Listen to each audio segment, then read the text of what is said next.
la valeur ou la notion à laquelle tu es le plus attaché?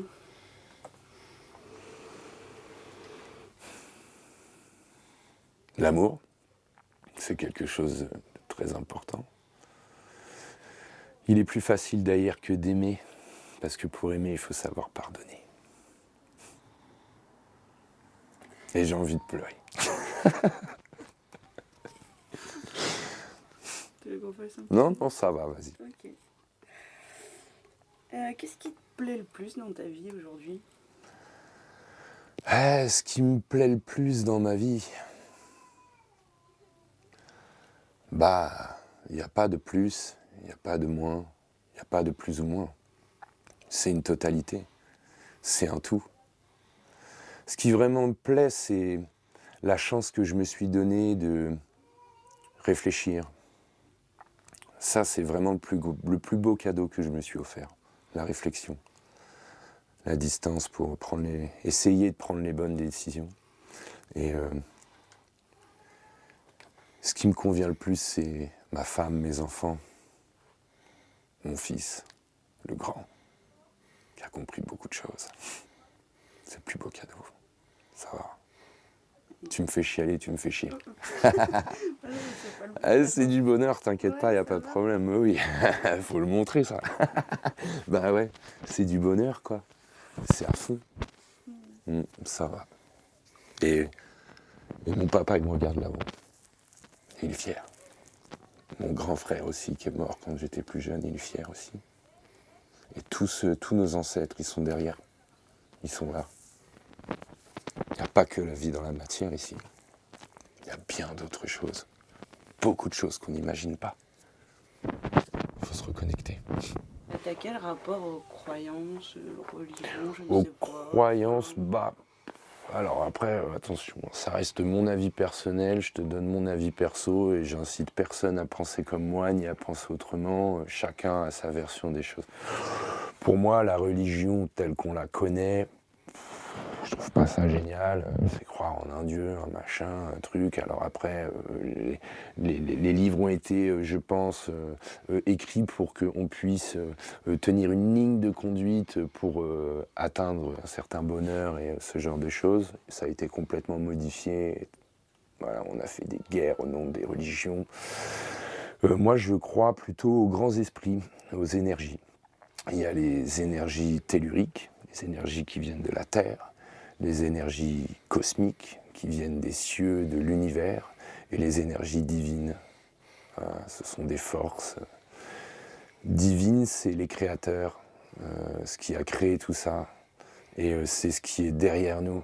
Quand je dis derrière nous, c'est ce qui va te donner ton instinct, ta spontanéité, et qui fait que si tu écoutes ta spontanéité, tu arrives à faire plein de trucs, et à force de travailler ça, et tu te rends compte que tu sais prendre les bonnes décisions et instantanément, et tu te poses plus la question.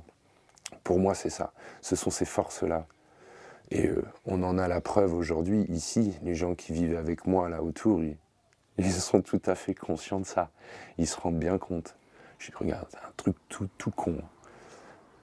Quand je plante des arbres, le lendemain, il pleut. Systématiquement. Ça fait 4 ans que c'est comme ça, 5 ans que c'est comme ça.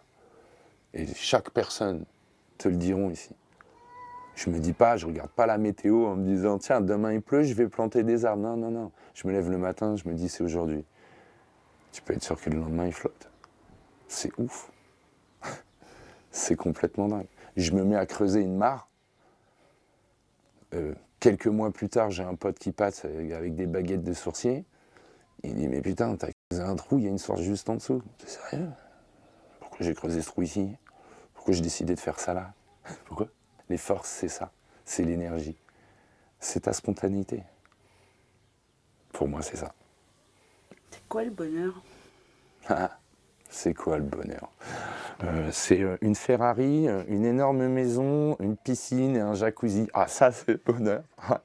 Bon, tout le monde me déteste autour de moi, mais c'est le bonheur. Non, le bonheur, il est vraiment dans les choses simples, dans ta perception. Boire de l'eau, allumer un feu, sans briquet, sans allumettes, avec des pierres. Voir le sourire de ses enfants, profiter d'une douche chaude,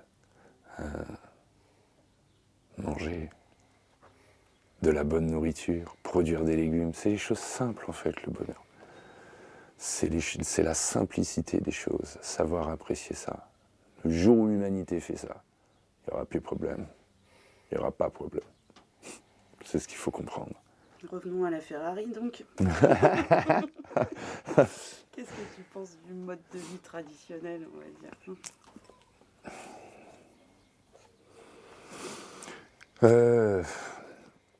Qu'est-ce que je pense du mode de vie traditionnel, conventionnel, tu veux dire? Oui, c'est ça, de ces gens qui pensent que voilà, la réussite c'est avoir un travail, d'avoir son petit pavillon, d'acheter des choses pour se sentir... Je répète, c'est mon avis personnel, hein, c'est très important de bien saisir ça. Je respecte tout le monde, il n'y a pas de souci. Pour moi, c'est une connerie. Ça détruit l'environnement et ça nous enlève des choses, du bonheur, des choses simples du bonheur. Ça nous écarte, mais à des années-lumière de tout ça. Je ne sais pas où l'humanité va aller, en tout cas elle y va, c'est sûr. Toute civilisation s'est toujours écroulée, pourtant on est là. La question c'est qui veux-tu être? Celui qui s'écroule avec la société et la civilisation ou celui qui a du savoir vivre dans la nature et qui a une chance de vivre? Chacun fait comme il veut et je vois la manipulation de masse qu'il y a sur l'humanité. Tu peux rien faire face à ça. Donc on verra bien ce que ça va donner. On verra. J'aimerais bien que l'humain puisse saisir qu'on peut vivre sur une énorme permaculture et qu'on pourrait être encore le double ou le triple dessus. À partir du moment où on vit en symbiose avec l'environnement, où on apprend à la connaître, on n'essaie pas de la dominer, mais on apprend à vivre avec. Si on arrive à faire ça, il n'y aura pas de problème. Et pour l'instant, on ne sait pas faire ça. Nous verrons bien. Et quel est le rapport que tu as avec la notion de consommation? On essaye de trouver des solutions au quotidien. On consomme toujours pas mal de choses, nous aussi. Hein. On fait des courses dans les supermarchés. On aimerait bien aller dans les Biocoop, mais on n'a pas les finances, tu vois, c'est pas possible. Après, on fait pas mal d'échanges et de partages. On n'est pas encore super autonome en légumes. Enfin voilà, qu'est-ce que l'autonomie? Grande question. Ouais, on consomme. J'arrive pas à comprendre comment on peut en arriver là, en fait, de proposer du poison aux gens, parce qu'on empoisonne les gens, quoi, pour du profit, pour tout ça. Bon, c'est comme ça. J'ai pris beaucoup de recul. Hein. J'ai arrêté de me persécuter avec ça, tu vois. Mais l'humanité est perdue. Qu'est-ce que tu veux que je te dise? On est là pour montrer autre chose. On est là pour montrer un exemple et j'espère vraiment que les gens prendront conscience parce que finalement, c'est vraiment pas compliqué ce qu'on fait. C'est même très simple. C'est des notions de base qu'on devrait apprendre à l'école. Ça vise l'autonomie sur la construction des énergies, sur la nourriture aussi. Les enfants de la terre, ouais, c'est par ici. Ça vise l'autonomie. Jean-Charles a besoin d'aide ici. Vous pouvez nous rejoindre en Normandie, être de la partie.